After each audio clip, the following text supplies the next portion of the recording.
Hola,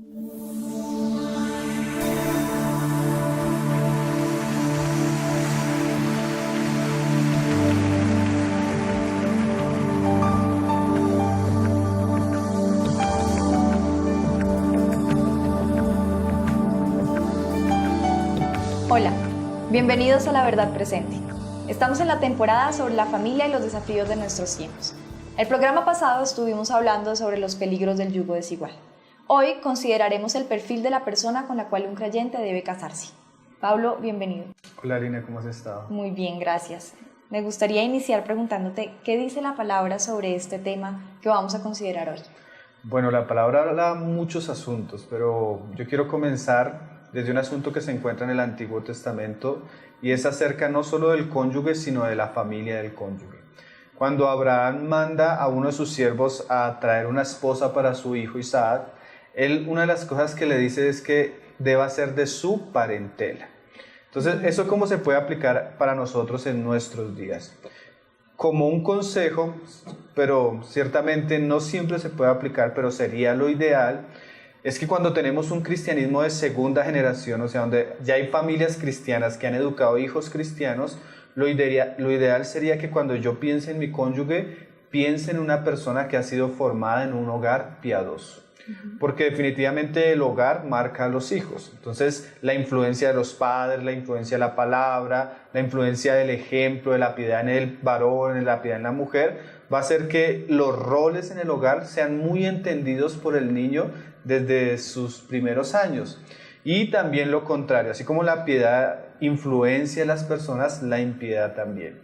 Entonces, pensar en casarnos en un hogar cuando hay muchas marcas de ciertas cosas es algo que la persona debe considerar. Cuando ve en un hogar mucha marca de divorcio, cuando ve en un hogar marca de maltrato, cuando ve en un hogar ciertos pecados sobresalientes, yo examinar si estoy en la capacidad de asumir ese reto, porque es un reto.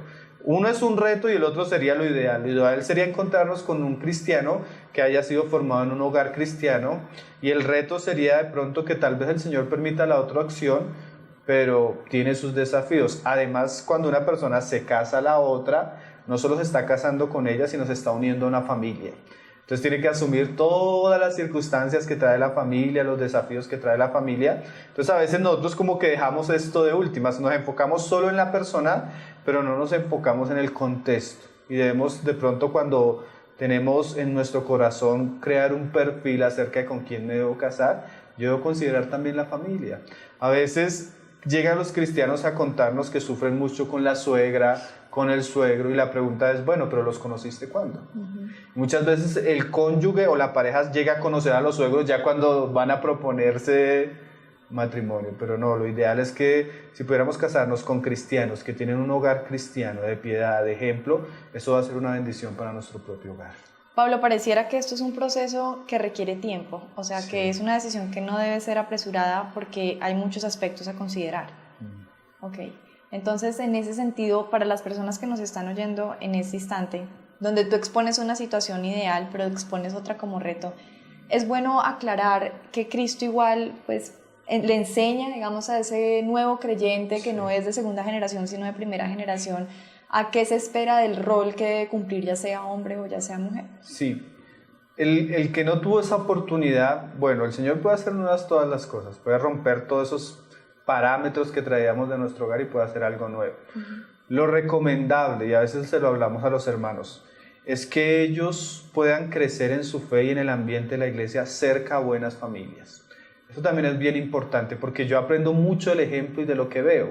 Una vez se me acercaba un hermano y me decía, hermano, yo prefiero ir a la casa del hermano tal, que era uno de los ancianos donde él vivía, porque él podía ver el hogar cristiano y aprendía bastante. Y era un jovencito y él se la pasaba era con esta familia, porque de esta familia aprendía. Entonces, si no tuvimos la oportunidad de haber nacido en un hogar, sí es bueno que estemos mirando y aprendiendo de los varones de la iglesia, de las familias de la iglesia y de ese asunto, porque definitivamente yo necesito aprender. Y si no tuve la oportunidad en el hogar, que es definitivamente el lugar donde esa escuela debería darse, entonces puedo hacerlo ahora en la iglesia y en Cristo, y bueno, leer sobre la familia, sobre lo que debería ser el Señor, y también examinar su familia a la luz de las Escrituras y ver en qué fallaron sus papás, en qué falló su crianza, y eso lo puede ayudar a guardar eso en el corazón para su próximo hogar. Pero definitivamente el ejemplo de los hogares y de las familias firmes en la iglesia es muy bueno para los jóvenes que llegan que no tuvieron esa oportunidad.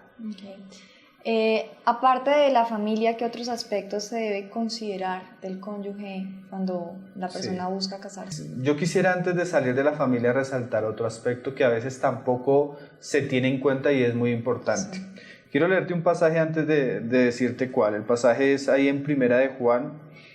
Juan dice esto, dice: si alguno dice yo amo a Dios y aborrece a su hermano, es mentiroso, pues el que no ama a su hermano a quien ha visto, ¿cómo puede amar a Dios a quien no ha visto? Entonces, una cosa es ver el hogar, pero otra cosa es ver cómo esa persona se relaciona en su ambiente familiar, porque de alguna manera la familia son nuestros prójimos. Entonces, ¿por qué leímos este pasaje? Porque si yo digo que amo a Cristo y no soy capaz de amar a mi propia familia, eso muestra mucho de mi carácter. Entonces yo siempre, y muchos hermanos lo dicen, cuando tú vayas a fijarte, digamos, en tu esposa, si eres hombre, fíjate ella cómo se relaciona con su papá. Porque muchas de esas actitudes y ese carácter que ella tiene hacia su papá, tú lo vas a vivir en el matrimonio 10 veces expuesto. O sea, si ella es una hija obediente, una hija respetuosa, ella va a ser una esposa obediente y ella va a ser una esposa respetuosa. Lo mismo el varón. Si el varón es un hijo que ama a sus padres, que honra a sus padres, que ama a sus hermanos, o sea que en el ambiente familiar se ve el amor de Dios, entonces tú sabes que esa persona está profesando una verdadera piedad y no falsa. Porque un día yo hablaba con una mujer, no era creyente, pero ella me decía que antes de ella casarse, ella veía que su novio era arrogante con sus padres, golpeaba a sus hermanas, pero ella esperaba que él fuera un príncipe en el hogar. Y sorpresa que no, porque definitivamente si yo no puedo amar a mis cercanos, ¿cómo voy a amar a mi esposa? Claro. Y Juan es más claro, si yo digo que amo a Dios pero no amo a mis hermanos, soy un mentiroso. Entonces no es solo examinar el hogar, sino el carácter de la persona, cómo se relaciona con las personas que son más cercanas, especialmente con su hogar, cómo es con sus padres, cómo es con sus hermanos, con sus hermanas. Eso habla mucho de una persona. Y eso que él refleja ahí, lo va a reflejar en su hogar más adelante. Y ahí uno puede comprobar un poco lo que es el carácter de la persona, el color de la persona. Y no solo en la familia, sino también en la iglesia. Por ejemplo, un hermano que es problemático en su hogar, o sea, discute bastante con sus padres. Va a la reunión y discute bastante con los hermanos. Va al trabajo y discute con los jefes. O sea, todo el mundo está contra él. La persona que está viendo que su cónyuge es así, ella tiene que tener certeza de que su matrimonio va a ser así. Porque el problema no está en el entorno, sino en el carácter de esa persona. La falta de amor, la falta de paciencia, la falta de humildad hace que eso se refleje. Y se refleja muchas veces en el ambiente familiar, a veces en la iglesia, a veces en esto. Entonces una hermana me decía, yo veo que él tiene un carácter terrible con las demás personas, pero conmigo es lindo. Y le dije, sí, hasta que se casen. Porque su carácter va a ser desnudado en el matrimonio. Entonces, si él es así en un ambiente donde tú lo puedes ver, tienes que tener cuidado. No, yo lo amo. Le dije, bueno, está bien, pero tú asumes el reto. Después no vengas a decir, ¿por qué? No, si tú escoges que él tiene un carácter fuerte y tú estás dispuesto a soportarlo, amén. Para todas las personas siempre hay alguien que... Pero tienes que saber que él va a ser así en el hogar, o un poco más intensificado. Pero es bueno entonces nosotros examinar las cosas, porque hay un pasaje que dice acerca de la familia que dice, honra a tu padre y a tu madre para que te vaya bien y seas de largos días. Entonces, ¿qué es eso? Que si no fue un hijo bueno, no espere tener un matrimonio bueno. ¿Sí? Porque si hizo eso bien, lo otro también lo va a hacer bien. Entonces a veces nosotros no necesitamos llegar al hogar para saber más o menos cómo va a ser la persona. La Biblia me muestra que lo que él es ahí, lo va a hacer también allá. Y de pronto si él dice que ama a Dios y en la casa no es lo que debe ser, es un mentiroso. Hay que tener cuidado porque su piedad no es verdadera. Entonces son cosas que a veces no examinamos. Pues mirar la familia, pero también cómo él se expresa en ese ambiente familiar. Y no solo en el ambiente familiar, en la iglesia, en su trabajo. Mirar cómo es la persona. Porque cuando ya hay matrimonio, hay confianza y se saca todo lo que es. Pero todo lo que es se ve a veces reflejado en ciertos roles que él cumple aún sin llegar a casarse. Entonces hay que tener unos ojos muy atentos, muy vigilantes, porque bueno, es muy triste ya encontrarse con eso ya en el matrimonio, pudiéndolo prever. Sí, esto me hace pensar que es una de las decisiones más importantes que toma un creyente en su vida, ¿no? Sí, definitivamente es una decisión que él debe hacer mucha cuenta, mucho cálculo, como decíamos las veces pasadas, para no equivocarse. Es muy analítico. Sí, y ¿sabes qué? Un hermano decía que uno debería crear un perfil tan claro que cuando comience a examinar las situaciones, sus sentimientos estén basados en algo que ya se conoce. Porque definitivamente cosas como las que decimos ahorita, de pronto la mujer, él está buscando mujer y él ve que ella en su casa no es cuidadosa con su cuarto, es dejada, es irrespetuosa, no ayuda en la casa, no espere que ella sea la mujer idónea y instruida en el hogar, porque lo que él ve en ella lo va a hacer en el hogar. Entonces algunos, bueno, asumen el reto, pero que lo asuman por lo menos con conciencia. Sí. Me acuerdo que hace poco acompañamos un matrimonio, una pareja, y cuando estuvieron hablando con los papás y todo, y los papás le dijeron a ella: él es así, así, así, así, porque ¿quién más lo conoce si no son los papás? Y ella dijo: bueno, amén. O sea, por lo menos va al altar sabiendo cómo es él. Sí, sí. Entonces, a veces, cuando uno sabe cómo es él, ya hay ciertas cosas que sí debería pensarlo dos veces. Pero sí, yo puedo sobrellevarlo, bueno, amén. Pero por lo menos ya lo sabía. Ahí hay una frase como muy famosa que decían que es bueno tener una amistad larga, Sí. y después un noviazgo Sí. más o menos corto. Sí. Para tener un matrimonio duradero. Sí. Y es que en la amistad no hay tanta cabida para que tantos sentimientos finalmente afloren, y permite conocer más a la persona como en su ambiente natural. Sí, y la amistad permite conocernos. La amistad permite ver defectos, ver cualidades, que se destape el corazón, porque cuando comienza a haber ya una relación un poco como las que se hacen hoy en día, donde ya hay besos, caricias, las emociones comienzan a subir, ya eso se ciega un poco la razón. Pero si en la amistad nos podemos conocer, podemos ver el carácter, podemos ver el contexto, conocerlo, examinarlo y decir de pronto sí, gloria al Señor, de pronto no, guardar distancia. ¿Qué tan importante es, porque se habla mucho de esto, la diferencia que hay entre el estatus social, en el tipo de vida? ¿Verdaderamente esto cuánto impacta en el hogar? Bueno, a veces mucho. Yo pienso que no debería ser de las cosas principales, pero sí causa efectos, y a veces hemos visto hogares que sufren bastante con eso. Generalmente se sufre más cuando ella es de un estrato o de una clase social más alta que él. ¿Por qué? Porque de pronto ella está acostumbrada a vivir de cierta manera, a andar de cierta manera, y de pronto él no tiene la capacidad de proveer lo que ella esperaba, y a veces ella va a tener los hijos, no va a poder trabajar como hacía antes. Entonces, si ella está acostumbrada a andar en carro y no está acostumbrada a andar en bus, de pronto se va a sentir deprimida y se va a sentir que esas cosas y como a veces llegamos con el ideal que el matrimonio va a ser todo perfecto, pero vienen los problemas de salud, vienen los problemas económicos, vienen problemas emocionales.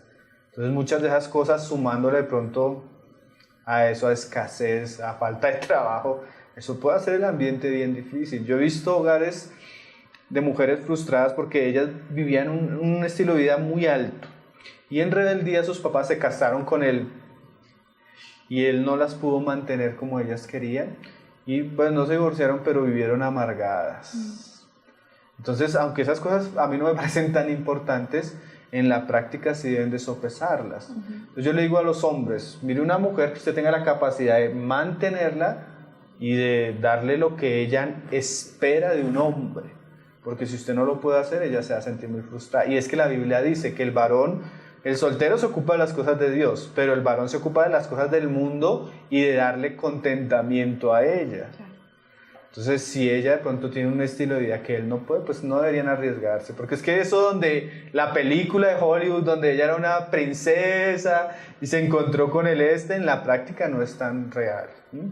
Y esas cosas yo pienso que se pueden hablar desde un comienzo. Por ejemplo, nosotros que tenemos un llamamiento a predicar la palabra, nosotros no tenemos como el estilo de vida de un hombre normal, ¿sí? Vivimos otro tipo de vida. Entonces, cuando yo voy a casarme con mi esposa, yo tengo que explicarle, o yo estoy escogiendo esposa, yo tengo que explicarle que yo no voy a vivir para construir casas en este mundo, ni para tener lujos, ni para que ella se vista de la mejor manera. Mi llamamiento es a servirle al Señor y lo que tengamos va a ser para Él. Entonces, la pregunta es, ¿estás dispuesta o qué quieres? Para que en el camino no se frustre, porque eso puede suceder. Entonces, cosas como esas, cosas como el tipo de trabajo. Por ejemplo, aún el del predicador no es un asunto fácil para la familia, o la que está casada con un soldado, o la que está casada con un médico, que ellos pasan 24, 31 en el hospital, o el soldado se tiene que ir 1 mes, 2 meses. Ella debe considerar si está dispuesta a casarse con un hombre que tiene ese estilo de vida, porque a veces el amor es el amor natural, los sentimientos a veces son tan... no sé cómo decirlos, que suben tanto que nos nublan la mente y no pensamos en esas cosas. Cuando nos damos cuenta estamos en un hogar que no queríamos vivir, soportando y sobrellevando situaciones que no queríamos. Yo he escuchado parejas que me quiero divorciar, ¿por qué no? Es que ya no me aguanto el trabajo de él, no está nunca. Bueno, y comenzó a trabajar ahorita, cuando lo conociste era así, no era así. Y entonces, ¿por qué no lo pensaste? Porque a veces esas cosas afectan el ambiente familiar. Hay un pasaje que dice las escrituras así, dice, ¿andarán 2 juntos si no estuvieran de acuerdo? Entonces, en esas cosas debemos ponernos de acuerdo antes de enfrentarnos a los asuntos del matrimonio. Hay un caso, que es el caso del hermano Watchman, y él en su testimonio él habla de su pareja. Cuando él vio a una hermana, él dice que él se enamoró de ella tremendamente, pero ella era una mujer que vivía como para las cosas de este mundo, era muy vanidosa, tenía mucho dinero su familia, y él como que esa situación lo hizo frenar delante del Señor y entregársela.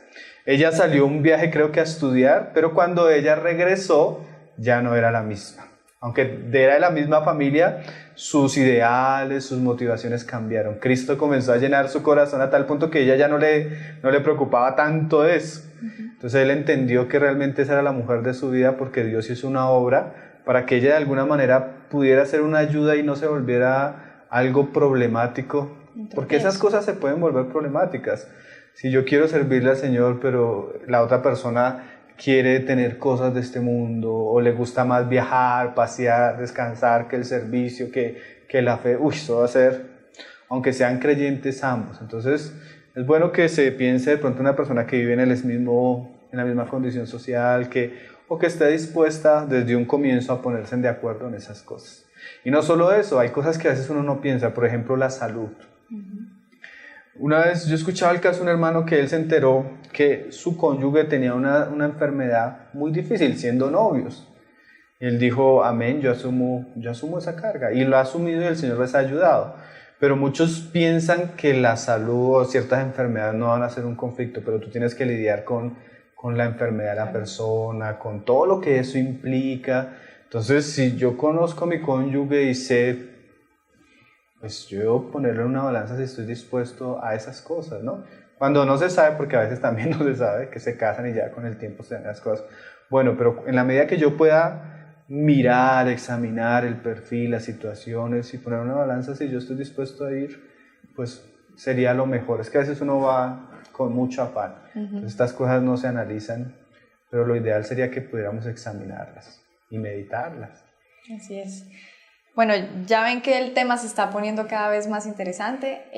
Vamos a hacer una pausa muy corta, pero a continuación vamos a seguir hablando sobre cuál es ese perfil del cónyuge con el cual debemos casarnos. Na presença de milhares de anjos, eis-nos aqui. Pablo, ¿qué otros aspectos tenemos que tener en cuenta cuando estamos hablando de la elección del cónyuge? Aparte de los que ya hemos hablado, esto parece en realidad como toda una investigación exhaustiva, bueno, entendiendo que es una elección verdaderamente trascendental. Sí, sabes que no es tan exhaustiva. Yo quisiera hacerlo un poco más exhaustivo, pero bueno, yo quiero leer un pasaje que nos habla del mandamiento que el Señor le daba a los sacerdotes, a los levitas, de con quién ellos no podían casarse. Porque de alguna manera, aunque es parte de la ley, sí muestra ciertos principios que son importantes y deberíamos considerar. Levítico 23, desde el verso 13 dice: tomará por esposa una mujer virgen. No tomará viuda, ni repudiada, ni infame, ni ramera, sino que tomará de su pueblo una virgen por mujer. Entonces aquí el pasaje nos habla un asunto muy importante. El asunto esencial del pasaje es que él debía casarse con una virgen. Entonces, ¿por qué? Porque el aceite estaba sobre su cabeza, o sea, había sido una persona apartada para el servicio del Señor. Entonces, muchas veces un mal matrimonio puede dañar ese servicio. Entonces, nosotros hemos hablado del propósito del matrimonio, de servir a Cristo, y yo debo tener en cuenta porque el ejemplo de los sacerdotes del Antiguo Testamento es un ejemplo para los sacerdotes del Nuevo Testamento. Entonces, ¿por qué es tan importante la virginidad en la otra persona? Era tan importante que si él se casaba, aún no solo levita, sino cualquiera del pueblo, se casaba con una mujer y él se daba cuenta que ella no era virgen, la podía repudiar, ¿sí? O sea, si él se casaba pensando que ella era virgen, pero no era virgen, él la podía entregar a los ancianos de la ciudad, o sea, la podía dar por divorcio. Entonces la palabra resalta bastante la virginidad y pues en nuestros tiempos no deberíamos como perder la oportunidad de hablar de este asunto que la Biblia llama tan importante. Es como la cualidad principal de la esposa del sacerdote. Entonces, ¿por qué tan importante la virginidad? Cuando hablamos de un creyente, hablamos de una persona que vive para Cristo. Pero la palabra nos muestra que hay personas que dicen que son de Cristo, pero en realidad no lo son. Entonces, la pureza sexual es tal vez una de las mejores características de la piedad en una persona. Entonces, en ese sentido, si yo examino la virginidad de mi cónyuge, yo puedo ver si él realmente está viviendo una vida piadosa para Cristo o no, porque Juan dice así, dice, todo aquel que es nacido de Dios no practica el pecado. Entonces, si él practica el pecado de la fornicación, probablemente no es nacido de Dios, porque eso no caracteriza a los que tienen la simiente de Dios, que es una simiente santa. Entonces, yo puedo comenzar a pesar la vida espiritual de una persona por su vida sexual. Entonces, en ese asunto, eso me muestra la obediencia a Cristo, el amor a Cristo y la manera como ella se ha santificado. Porque si dice que es cristiana, debe vivir como cristiana. Y como qué tan estable ha sido. Exactamente, y que cuán constante y cuán genuina es su fe. Esas cosas hablan bastante, porque a veces ella está enamorada de él y él dice que él es cristiano, pero tú le comienzas a conocer la historia y es terrible. Entonces la Biblia resalta ese asunto. ¿Por qué más? Porque si esa persona ha sido virgen, quiere decir que esa persona ha tomado en serio el matrimonio y se está guardando para él. Entonces eso también habla de lo importante que ha sido su matrimonio aún sin llegar a él. Porque es que hay personas que piensan que el matrimonio es importante cuando yo llego a él. Pero yo no debo esperar ni el cónyuge ni el tiempo del matrimonio para prepararme para el matrimonio. Desde la niñez, aún nosotros como cristianos debemos levantar hijos y hijas que estén siendo preparadas para su matrimonio desde la niñez. Entonces, la enseñanza, como lo decíamos la vez pasada, de la piedad, del guardarse, de la santidad, es algo que debe cultivar el hogar cristiano, aún en los hijos, porque ellos deben ser conscientes desde pequeños que Dios tiene apartado a una persona y que se están guardando para ese momento, ¿sí? Entonces, la virginidad también nos muestra cuán serio ha sido el matrimonio para la persona, si se ha estado apartando desde hace mucho tiempo o si no lo está haciendo. También, ¿qué más? Que la vida sexual fuera del matrimonio y muchas veces a temprana edad marca a las personas, las marca emocionalmente. A veces eso crea traumas, a veces crea complejos, bajo estima, a veces hasta perversiones sexuales, porque una mala relación sexual trae trastornos. Entonces, todas esas cosas pueden marcar la vida de una persona. Y si ella se ha podido guardar de eso, además de lo que es embarazos tempranos, enfermedades, eso va a ser muy bueno. Y otra cosa que dice la Biblia, que a veces uno es que no sabe hasta dónde interpretarla, es que la palabra dice que aún el que se une a una ramera es uno con la ramera. O sea, no es solo un intercambio de fluidos o algo corporal, sino que hay una unidad de sentimientos, hay una unidad de emociones, hay una unidad hasta espiritual, se puede decir. Entonces, si esa persona se unió a otra, como muchas veces pasa, y esa relación se fracturó, hay algo dentro de la persona que muchas veces se rompe y no llega a ser igual. Entonces esa persona ya no le da valor a la sexualidad, a la relación, a los sentimientos con otra persona, y generalmente cuando eso pasa muy temprana edad comienza a haber una sexualidad libre. Entonces ya no hay compromisos y nos está metiendo con uno y otro. Entonces son cosas que el cristiano debería evitar. Entonces la virginidad es un buen consejo. Si yo estoy pensando en casarme, piense en una virgen, una que se haya apartado para el Señor, que haya honrado al Señor y que se haya guardado para él o para ella en el caso, ¿no? Entonces eso es una buena enseñanza que nos da la palabra, y más en estos tiempos. Entonces el Señor pues levante jóvenes, hombres y mujeres que se guarden en este aspecto, porque son buenos partidos. Otro asunto que no quiero pasar por alto. Si yo en mi juventud aprendo a controlar los impulsos de mi carne, a tener dominio propio, a resistir la tentación, fácilmente lo voy a hacer en el matrimonio. Pero si yo como joven tengo la tendencia y caigo en pecados sexuales, ¿quién me dice que no lo voy a hacer en el matrimonio?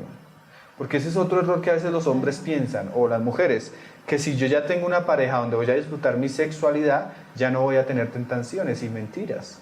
La verdad es que las tentaciones siguen igual que cuando éramos jóvenes. Entonces, si yo aprendo a lidiar con la tentación, a guardarme, seguramente va a ser muy fácil para mí hacerlo también en el matrimonio, y me va a evitar de esas tragedias que existen hoy en día llamadas adulterio.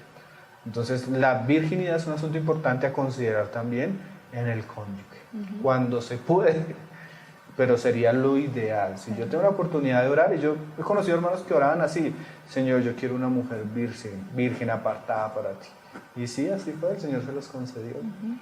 ¿Qué pasa con las personas que llegan al Señor ya teniendo una vida sexual activa antes de conocer al Señor? Porque yo creo que muchos también se están preguntando eso en este Sí, porque pareciera que estuviéramos descartando a muchos. Sí, yo creo que hay varios preocupados en este momento. Claro, es que ahí es donde la tragedia de no haber tenido una fe recibida desde pequeños, o una familia que me hubiera enseñado ciertos valores. Sí. Pero bueno, no, tampoco se descartan. La Biblia dice: el que hurtaba, no hurte más, sino trabaje. Entonces eso lo podemos aplicar también a la vida sexual. El que tal vez sin Cristo era una persona inmoral, ahora que está en Cristo, él debe proponerse tener una nueva virginidad, si lo podemos decir así, y guardarse en santidad desde ahora que ya es consciente de lo que es pecado y de lo que no es pecado. Él ahora puede optar por Cristo y comenzar de cero en su vida cristiana. La palabra dice que todas las cosas viejas pasaron y el Señor puede hacerlas todas nuevas. Entonces yo puedo hacer esas cosas nuevas en mi vida. Yo puedo hacer un voto de castidad delante del Señor si era una persona inmoral, si venía practicando el pecado. Definitivamente, si me convierto a Cristo, yo debo dejar el pecado. Yo pienso que el peligro no es tanto esa persona, sino para mí el peligro más inminente es el que dice que es cristiano y está practicando esos pecados. Pablo, hay un pasaje que él dice así, dice que no nos juntemos con los fornicarios, y él dice: más bien, no estoy hablando con los fornicarios del mundo, porque si no, sería necesario salir del mundo, pero si os digo con uno que dice que es hermano, pero es fornicario, es borracho, es idólatra, o sea, con el tal Nicomais. Entonces, este sí es más importante. Si yo conozco a mi pareja y es creyente, o estoy buscando a mi pareja y comienzo a hablar, y él dice: no, yo he tenido debilidades porque yo soy cristiano hace 10 años, pero me fui a vivir con una mujer, dejé a esa mujer porque le fui infiel con otra, y bueno, el Señor me perdonó y me restauró, pero hace 2 años caí en fornicación, y tiene todo un historial. Ya como cristiano hay que señalarlo, y a las hermanas les diría: no se junten con un personaje así, porque si ha sido inmoral como cristiano, no es un buen partido. Así sea simpático, así ore muy bonito, si ha sido inmoral ya como cristiano, hay que tener mucho cuidado. Porque un día llegó una hermana y me dijo: hermano, mi novio cristiano en la universidad me fue infiel con una muchacha. Y llorando por él le dije: pero ¿por qué lloras? Sal del barco. Gloria al Señor que te permitió ver quién era él antes de casarte. Porque si es doloroso como novio, imagínate casados. Entonces yo no puedo, porque a veces, y porque es el pastor o porque es el líder, le fue infiel a la novia y no, hay que perdonarlo, el Señor restaura. Sí, el Señor lo restaure, pero si tú tienes la oportunidad de casarte con una persona que sea pura sexualmente, abandona ese barco, porque ese barco se está sumergiendo en el pecado. Entonces es más peligroso, no el que lo hizo antes de Cristo, sino el que está en Cristo y es inmoral. A ese sí, porque ese hay que tener cuidado, porque es mentiroso, porque dice que es de Dios, pero practica el pecado. Sí, ahí es donde el Señor también nos pide discernir qué edifica y qué no edifica. Claro. Pablo, ahorita mencionaste en el versículo que leíste, el pasaje sobre la virginidad que leíste ahorita habla sobre las viudas, sobre las repudiadas y otras. Sí. ¿Qué significado, qué aplicación tiene eso para nosotros hoy en día? Sí, el pasaje decía que tenía que ser virgen y no podía ser viuda, no podía ser repudiada, no podía ser infame ni ramera. Ajá. Entonces, como el mandamiento esencialmente era que ella fuera virgen, pues una viuda ya tuvo su hogar, tuvo sus hijos. Una infame era una persona inmoral. Una prostituta o una ramera, pues es una mujer que... Y la otra repudiada, es una mujer que se hubiera casado y hubiera sido expulsado, se le hubiera dado carta de divorcio. Entonces, ¿por qué? Porque la esencia del pasaje es que ella sea virgen. Entonces, si cualquiera de esos casos ya mostraba que ella no era virgen. Pero eso sí nos enseña a nosotros también, porque hay un principio debajo de esa enseñanza, de ese mandamiento. ¿Cuál es el principio? Que yo debo tener cuidado con el pasado de la persona. Porque es que a veces nosotros no nos fijamos en esas cosas y el pasado habla mucho. ¿Cómo así el pasado de esa persona? Hay un pasaje en el Nuevo Testamento que habla de eso. Mateo 5, verso 32, el Señor habla del divorcio y habla de esos asuntos, ¿sí? Y Él dice algo bien interesante y ahí lo vamos a relacionar con el pasado de la persona. Dice, pero yo os digo que el que repudia a su mujer a no ser por causa de fornicación, hace que ella adultere, y el que se casa con la repudiada comete adulterio. ¿Qué quiere decir eso? Que un hombre se casó, se divorció de una persona ilegítimamente, o sea, por razones que no eran válidas para el divorcio. Hablando de creyentes. Sí, hablando de un creyente, porque ya estamos, los incrédulos los dejamos en el programa Afuera. pasado. Entonces, ya hablando de un creyente, si él se casa y se divorcia ilegítimamente, y pasa el tiempo, y lo conoce una hermana, y él quiere casarse con esa hermana, si ella no conoce el pasado, se está casando con una persona que la está llevando a adulterar. ¿Por qué? Porque el pasaje dice que a no ser por causa de fornicación, que se separen, pero si no fue por fornicación y él se hace una nueva unión, esa nueva unión a los ojos de Dios no es un matrimonio, eso es un adulterio. Entonces yo debo conocer la persona, si es creyente, qué historial tiene, porque es que hoy en día uno se encuentra con unas personas que tienen toda una historia. Entonces a veces llega una persona a la reunión, hola hermanito, y muy querido y todo, y uno no se da cuenta quién es, y comienza a caminar en el ambiente de la iglesia, comienza a enamorar de pronto a una hermana, y cuando uno comienza a preguntarle su historia, ¿no?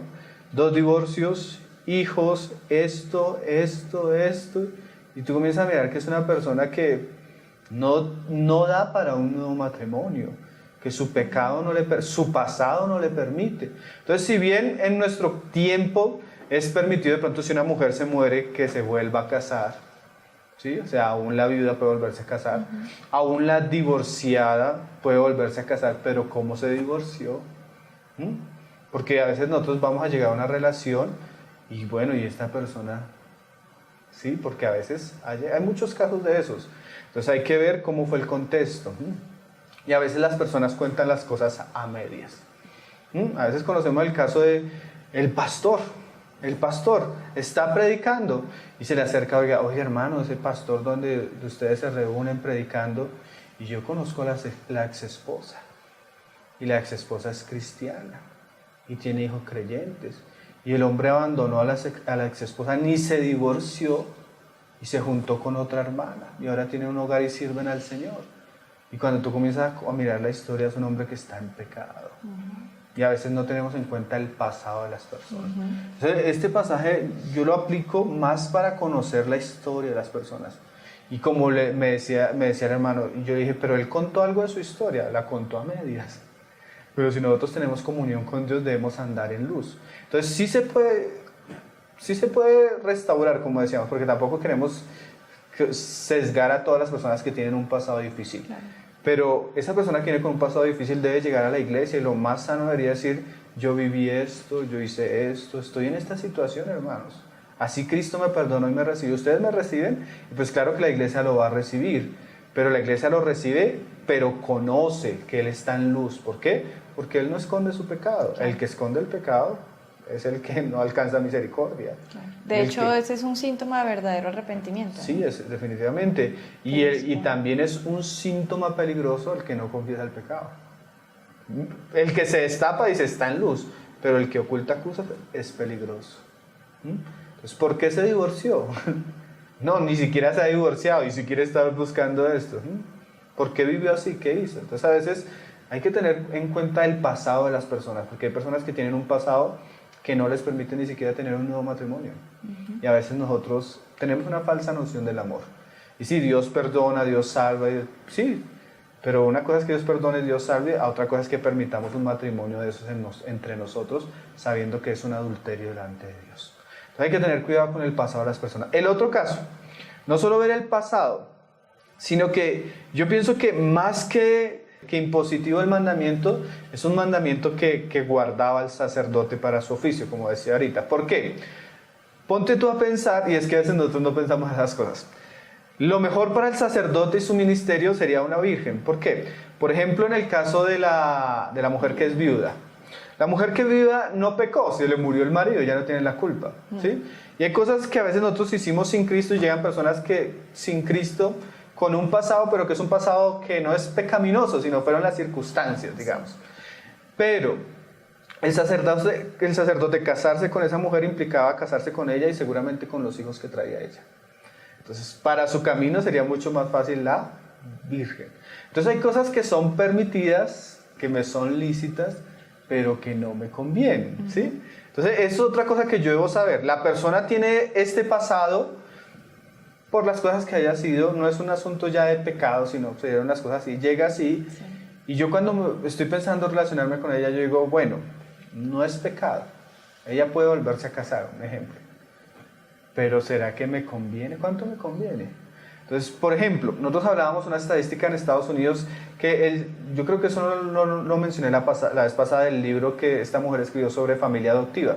Se dice que el 50% de los niños en Estados Unidos de los 0 a los 13 años son hijos que viven con uno de sus padres y el cónyuge de sus padres.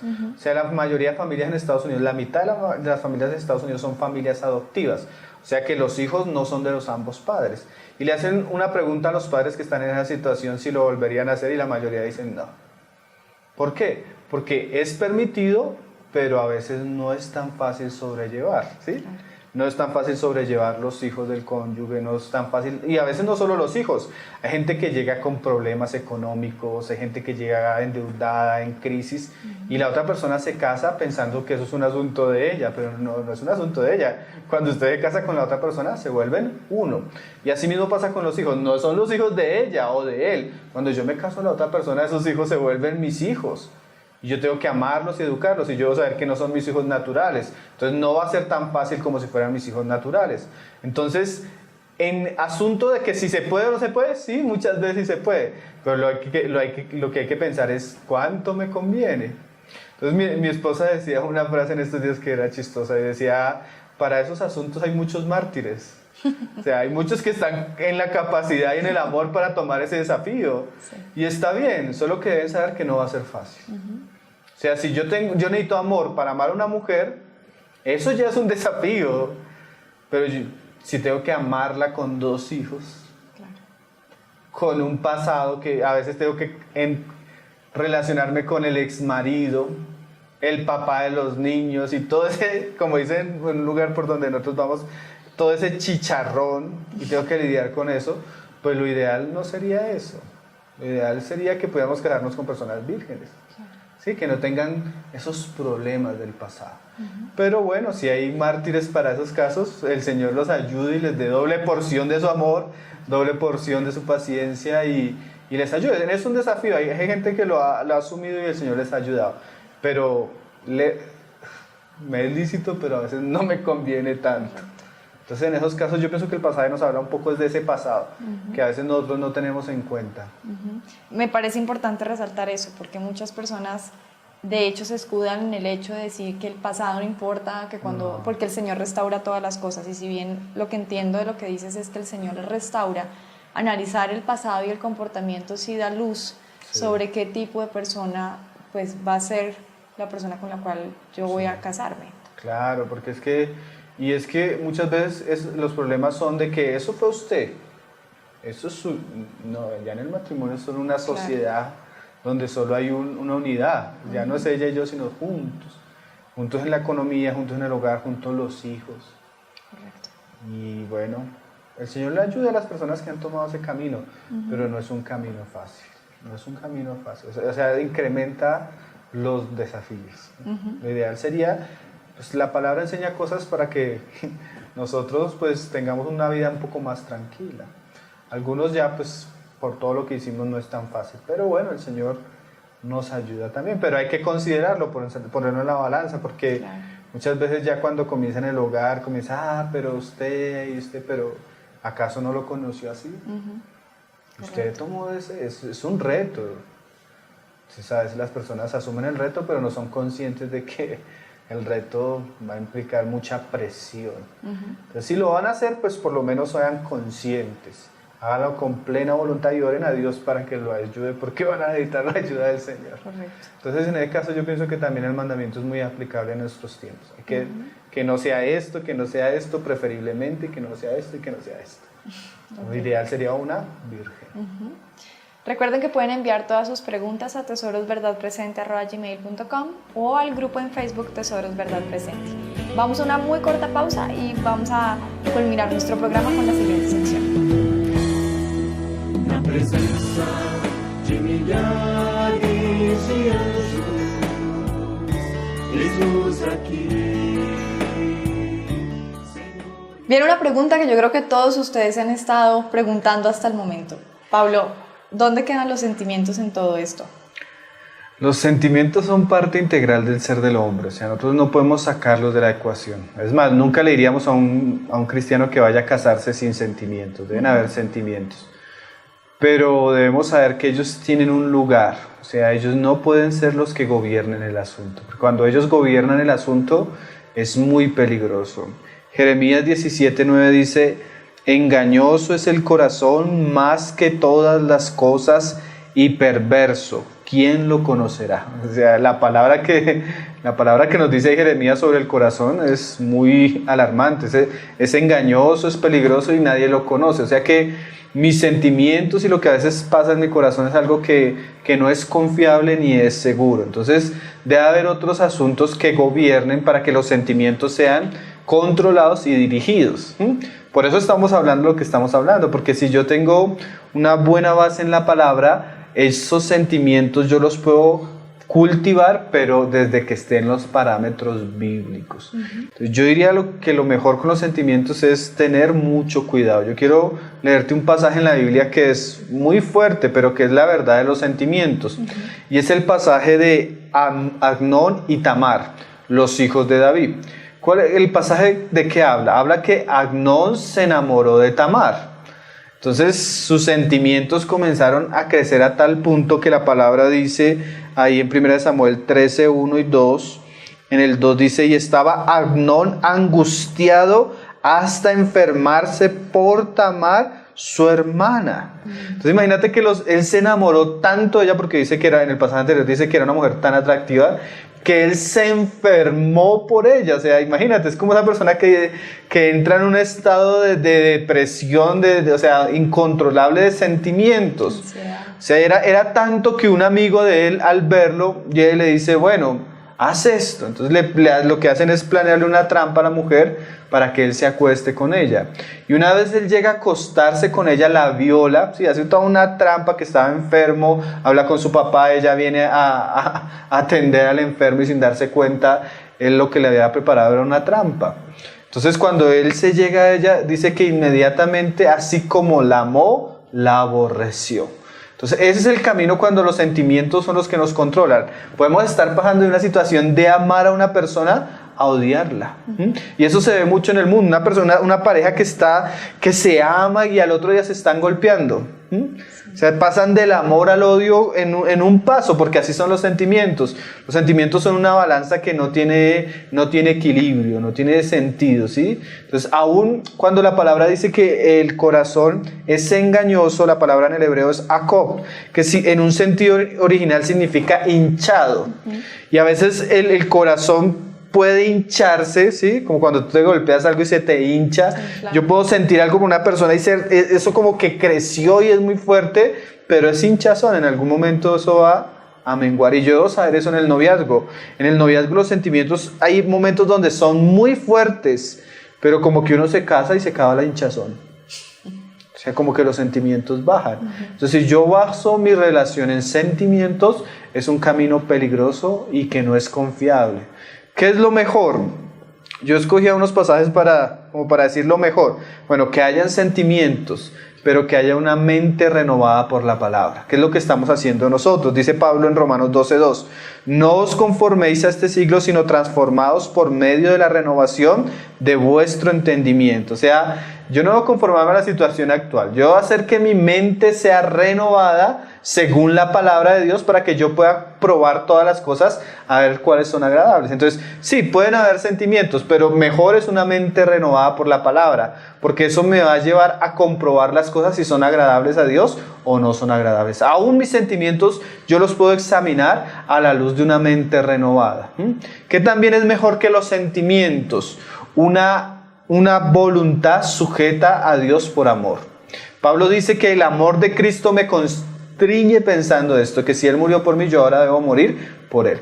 Entonces, si yo tengo una voluntad que está sujeta a Dios por amor, todo lo que voy a hacer es para la gloria de Él. Entonces, aún los sentimientos que surjan en mi ser, yo voy a tener que limitarlos, controlarlos, para que no que desaparezcan, pero sí que ellos hagan parte de ese deseo de honrar y de servir a Jesucristo. Otra cosa que también es supremamente buena, que va a ayudarme para que mis sentimientos no me gobiernen y no me jueguen una mala pasada, es dejar que el examen de la palabra entre y divida.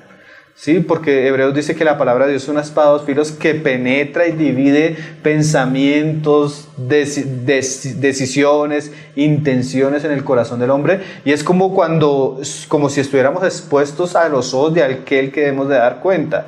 O sea que si yo dejo que la palabra me penetre y llegue a lo más profundo y me divida, me separe totalmente, yo voy a darme cuenta hasta dónde mis sentimientos son de Dios, no son de Dios, son agradables al Señor. Entonces, sí, los sentimientos pueden estar, pero si hay otras cosas. Aún lo que estamos hablando de los sentimientos pueden estar, pero si yo tengo un perfil claro de lo que dice la palabra de Dios acerca del matrimonio y de estas cosas, mis sentimientos van a ser controlados. Entonces, no hay que quitarlos, simplemente ponerlos en el camino correcto. Es como si estuviéramos poniendo la carrilera por donde ellos deben conducirse. Entonces, sí, yo puedo tener sentimientos, pero debo decirle a mi corazón, no con un incrédulo. ¿Sí?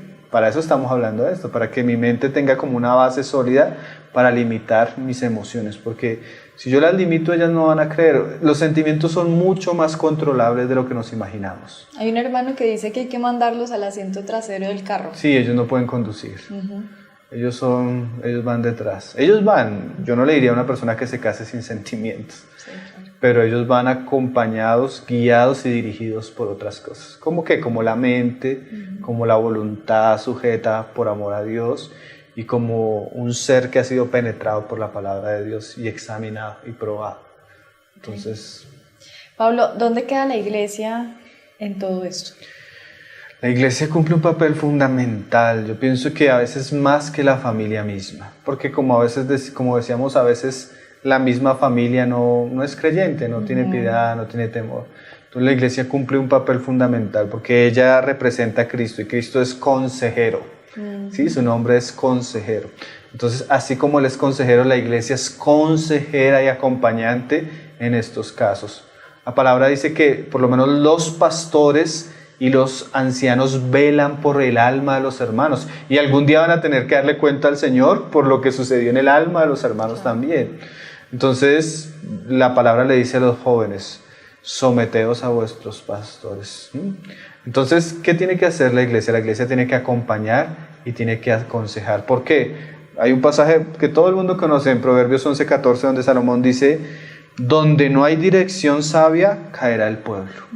O sea, muchas veces los hermanos están cayendo en pecados porque no hay personas que los aconsejen, que los acompañen, que los exhorten. Pues cuando eso no sucede, pues el pueblo comienza a caer en todas estas cosas que a veces nosotros decimos. Pero dice el pasaje: más en la multitud de consejeros hay seguridad. Entonces la iglesia tiene que acompañar, tiene que aconsejar, tiene que crear un ambiente donde estas cosas sean reguladas por la palabra de Dios. Entonces debe haber enseñanza, debe haber instrucción, debe haber consejo, acompañamiento.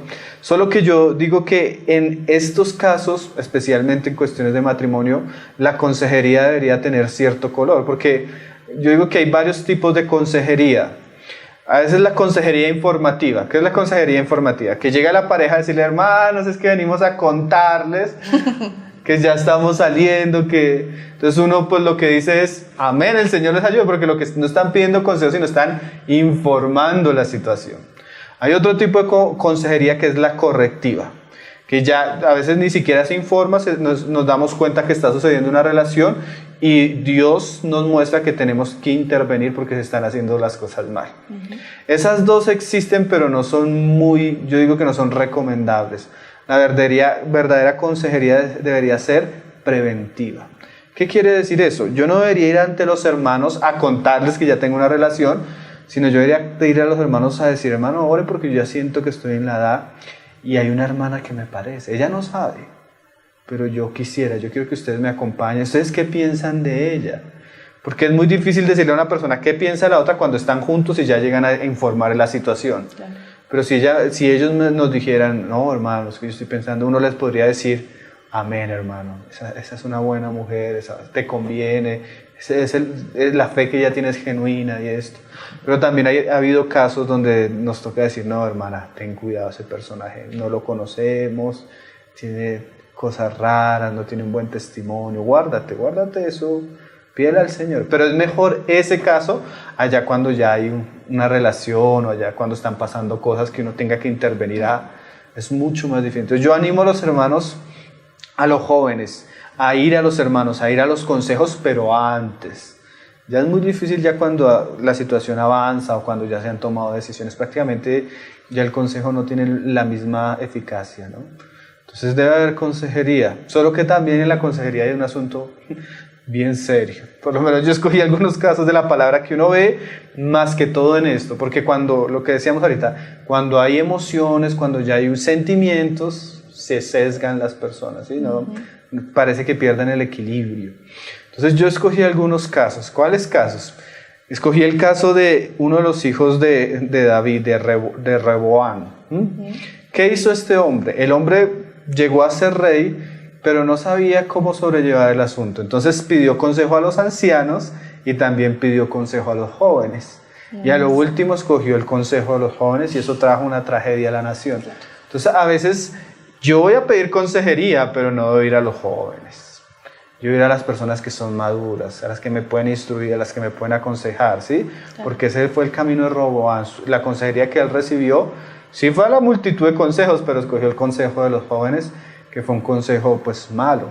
Y a veces Dios hace eso, como que entre el testimonio que hay el consejo de los ancianos y hay el consejo de los jóvenes. Entonces Dios no fuerza la conciencia de nadie, pero sí Él permite que muchas veces haya un testimonio de lo que Él representa, de la madurez, pero también un testimonio de la carne, de los jóvenes. Entonces la persona tiene que escoger. Otro caso de consejería que también es muy fuerte fue el caso de Balaam, el profeta. Cuando él recibe una oferta para ir a maldecir al pueblo de Dios, él va a Dios mismo. O sea, no fue ni a los jóvenes, sino va a Dios mismo. Y Dios le dice: no vayas. Y él, al escuchar el no vayas, salió y dijo: no voy porque Dios no me lo permite. Le ofrecieron más cosas. Y él se devuelve a Dios. Y Dios le dice: vaya. Es un asunto terrible, porque ese vaya es un juicio. Porque muchas veces solo el primer consejo de Dios mismo se debería pesar en nuestro corazón. Hace poco yo estaba en la casa de un hermano y lo llamaron. Hermano, que es que queremos hablar con usted, que necesitamos una consejería. El hermano dijo: no doy consejería, no quiero. Yo me quedé mirándolo y dije, ¿por qué no? Si somos llamados es a dar consejo. Entonces se colgó el teléfono y el hermano dijo, es que ya he hablado varias veces con ellos. ¿Sí me hago entender? Sí. Ya he hablado varias veces, ¿qué más les voy a decir si es que ya les he dicho? Entonces ahí yo me recordé el pasaje de Balaán, ¿sí? Con solo una vez que el Señor nos hable, el consejo debería pesar en el corazón. Es que pareciera que ahí hay una predisposición en los casos en donde se elige a los jóvenes, o donde vuelve y se le pregunta al mismo Señor, como si hubiera una predisposición del corazón a hacer algo que ya has decidido, y en realidad el consejo pareciera no ser genuino, o la búsqueda del consejo, o sea, es necesario que sea genuino. Lo que pasa es que, sí, eso también pasaba en la Biblia, venían a pedir consejo, pero ya habían decidido en su corazón. Entonces lo que buscan en el consejo es que le digan lo que ellos ya decidieron en su corazón. Entonces es muy peligroso porque, imagínate, y ¿sabes qué? Lo terrible de ese caso es que la segunda vez el Señor dice, ve, porque si yo ando buscando una respuesta que quiere mi corazón, va a encontrar personas que me van a decir, ve. Pero lo terrible es que él iba, pero en el camino estaba el ángel de Jehová con una espada dispuesto a herirlo. O sea, venía muerte espiritual en el camino. Y una persona, definitivamente, cuando uno habla estas cosas, uno se da cuenta que siempre la persona, Dios le permite oír cuál es su voluntad. Cuando ella llega a hacer las cosas mal, ella de alguna manera sabía que estaba contra Dios. Yo he encontrado casos de mujeres que se casaron mal y le dicen, hermano, y mis papás me hablaron, mis amigas me hablaron, todo el mundo me habló antes de la ceremonia y yo no hice caso. Entonces no es que Dios no hable, Dios habla a través de los hermanos, a través de la familia, Dios crea un ambiente para mostrar su inconformidad en las situaciones, sino que a veces las personas están en su obstinación y van como un tren que no tiene frenos. Entonces es el caso de Balaán, es el caso de Roboán, y hay otros, hay uno que siempre yo recuerdo cuando estoy compartiendo la palabra, que es el caso de Acab. El caso de Acab también es más terrible todavía, porque a veces yo voy a buscar consejo en los profetas que me profetizan que me va a ir bien, pero yo siempre sé que hay un Micaías, hijo de Imla, que me va a decir que no está bien, ¿sí? Entonces yo no voy a Micaías, sino voy a los profetas que me van a decir que está bien. Entonces es el hermano que busca consejo, donde él sabe que va a encontrar palabras suaves, cuando a veces necesita encontrar una palabra de reprensión. Entonces el consejo es que si yo voy a pedir consejería, vaya a Micaías, que Micaías tiene una palabra del Señor. Y lo terrible, que cuando Acab viene a Micaías le pregunta, bueno, y Micaías le dice, ve, el Señor te va a bendecir. O sea, es lo contrario, en vez de decirle que no, le dice que sí, porque Micaías sabía que Acab quería eso. ¿Quieres eso? Ve. Y el otro se pone bravo y le dice, no, dime la verdad. Y le dice, ¿quieres que te diga la verdad? Yo vi los cielos abiertos. Y comienza a mostrarle una escena donde en el cielo mismo se había planeado la caída de Acab por su necedad. Y cuando le dice lo que le iba a suceder, lo abofeteó. Y Micaías dice, bueno, tú me abofeteas, pero eso que yo te dije te va a suceder. Entonces el consejo no es ir a donde vamos a encontrar palabras, donde vamos a encontrar lisonjas, sino nosotros muchas veces sabemos quién tiene la posibilidad de hablarnos la verdad, y es ahí donde debemos ir. El caso de Watchman es muy interesante porque él en su juventud iba a consejería a una hermana que se llamaba Margaret Barber, y él decía que siempre que salía de la casa ella salía llorando, porque ella era tan fuerte y tan clara que siempre lo destrozaba en la consejería, pero él decía que él iba allá porque ella le encontraba la verdad. Entonces no importa que de pronto nos hablen de cierta manera, debemos ir a buscar el que nos habla la verdad. Entonces, siempre en la iglesia hay Micaías, siempre hay unos hermanos que de alguna manera tienen la capacidad y la gracia de Dios para decirnos la verdad como es. A eso debemos ir, no ir a los jóvenes, sino ir a los Micaías, a los ancianos. Y para esos ancianos, para esos consejeros de la iglesia, ¿qué podrías decirles en este momento? Buena suerte. A ellos les diría, bueno, antes de decirte lo que les diría a ellos, yo quiero leer una frase que me impactó del hermano Norman Vincent, que habla de eso, de lo que estamos hablando. Él decía, el problema con la mayoría de nosotros es que preferimos ser arruinados por la alabanza que ser salvados por la crítica. Sí, yo a veces prefiero ir ante la persona que me va a alabar, pero no voy ante la crítica, donde me cuestionan, donde me confrontan, y lo que me salva es eso. Entonces yo prefiero ir donde me aplauden, donde me aplauden hasta las cosas malas. Entonces el Señor nos ayude. A los consejeros, hay un proverbio, te lo voy a leer, Proverbios 27, verso 5. Mejor es reprensión manifiesta que amor oculto. ¿Qué dice este pasaje? A veces las personas vienen a nosotros y en un sentido falso del amor nos callamos la reprensión. Pero el pasaje dice que es mejor la reprensión manifiesta que amor oculto. Porque hay veces vienen las personas a nosotros y decimos, no, yo voy a orar por ti. Pero yo a veces me pongo a pensar, ¿yo cómo voy a decirle que voy a orar por ella si yo sé que ella está mal y ella viene a mí? Lo más sincero delante de Dios y delante de la persona que se acerca a mí es que yo le pueda decir la verdad. Entonces muchas veces en la consejería nos damos cuenta que el profeta es mudo, porque le pesa más una sensación de amor, pero el mismo pasaje dice más adelante, fieles son las heridas del que ama. O sea que yo no debo temer decirle la verdad a las personas, porque eso es una manifestación de amor. Como dice Pablo, debemos decirnos la verdad en amor, pero no callarla, porque yo sé que si la persona está viniendo a mí de alguna manera, se está abriendo su corazón, lo mínimo que yo puedo hacer es decirle la verdad.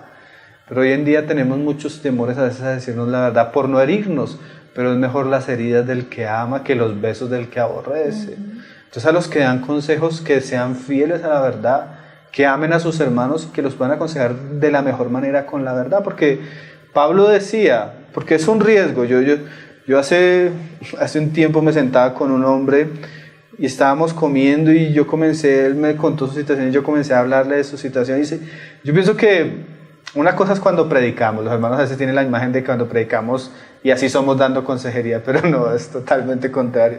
Ese día yo tenía como ganas de llorar, eso no me salían las palabras de la boca, pero en la medida que pude le dije la verdad, pero en amor. Y estábamos comiendo y hablamos y él hasta me abrazó, pero de ahí no me volvió a buscar. Pero dice Pablo, me he hecho vuestro enemigo por deciros la verdad. Yo no quiero tener una conciencia de que yo vi el peligro y no avisé, porque si no las sangres estarían sobre mis manos. Hay muchas personas que viendo el peligro tienen la sangre en sus manos.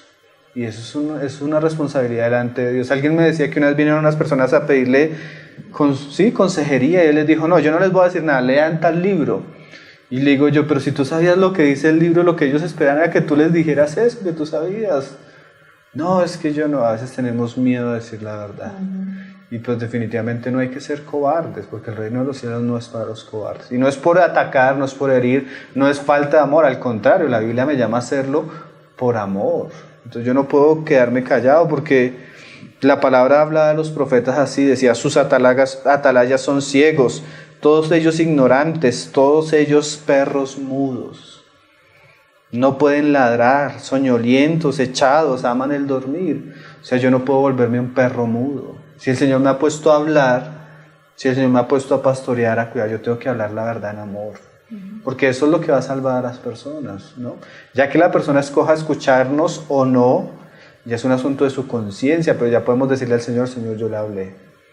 Entonces, pues que conozcan la palabra, hay que, porque tampoco podemos dar consejería según lo que nos parece, pero en la medida que yo me pido al Señor, oro, busco la palabra, escudriño el asunto, el Señor me está brindando herramientas para poderle hablar a mis hermanos. Y es un trabajo importantísimo en la iglesia. Yo pienso que es una labor que tiene el ministro de la palabra, el pastor, el anciano. Él tiene que ser consejero. Y bueno, y los otros hermanos también, porque a veces yo no necesito tanta sabiduría para darme cuenta que mi hermano está en pecado. Y si es mi hermano y yo lo veo, y yo necesito el amor necesario para decirle y aconsejarlo. Yo me quedo callado. Pues, creo que Lutero decía, si alguien viene a atacar al dueño, su perro ladra. Y dice él, yo no me puedo quedar callado cuando veo que la dignidad de Dios es atacada. Pero yo también que digo que amo a mi hermano y yo veo que vienen cosas contra él y yo me quedo callado, soy como un perro mudo. Ni siquiera los perros hacen eso. Muchas veces nosotros como cristianos nos quedamos callados. Entonces, claro, hay un asunto de que por lo menos yo nunca me meto en un lugar donde no me han llamado. Tiene que ser un asunto así que se me aparezca un ángel para que diga vaya ya. Pero cuando vienen las personas tratamos de por lo menos brindarles la verdad con el mayor amor, pero con la mayor claridad también posible. Esa es nuestra responsabilidad delante del Señor. Ciertamente el tema que hemos tocado hoy es un tema, álgido para muchos de los que estamos oyendo, pero es un tema que es necesario exponer a la luz de la palabra. Para finalizar, ¿cuál sería la recomendación que podríamos dejarle hoy a las personas que nos están viendo y que pues, han seguido también los programas y que hasta hoy están pensando en formar una familia? Bueno, que vamos a seguir tratando muchos más temas. Es que de verdad que el asunto es muy amplio, muy precioso y no estamos profundizando mucho, pero que definitivamente la sabiduría del Señor viene porque ella tiene un propósito. El Señor no envía la lluvia porque sí, sino que ella da semilla al que siembra y pan al que come. Quiere decir que el Señor quiere hacer algo en muchas vidas y nos está permitiendo estos momentos para preparar nuestros corazones y regándolos para que demos fruto. Y definitivamente es una bendición poder considerar la palabra y los que la están escuchando y aprovechando. Eso va a dar un fruto en ellos y eso cambia la perspectiva de las cosas. Entonces que perseveren en Cristo, que perseveren en la palabra, que se pongan a sus pies, que pesen todas las cosas que escuchan también de nosotros. Y que el Señor les irá afirmando lo que es de Él y lo que es de nosotros, pues que el Señor lo disipe.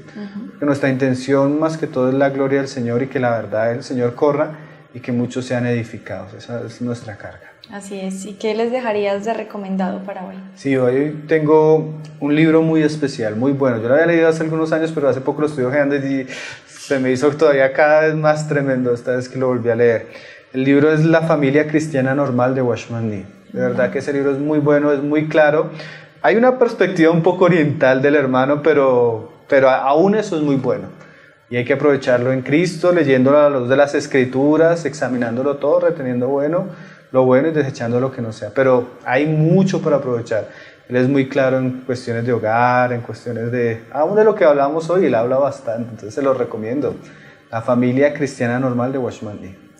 Muy bien, ya saben, para que tomen nota, para que se lo vayan leyendo y ténganlo presente para los siguientes programas. Damos muchas gracias por habernos acompañado hoy. Recuerden que pueden enviar sus dudas a tesorosverdadpresente@gmail.com o al grupo en Facebook Tesoros Verdad Presente. Gracias y hasta el próximo programa.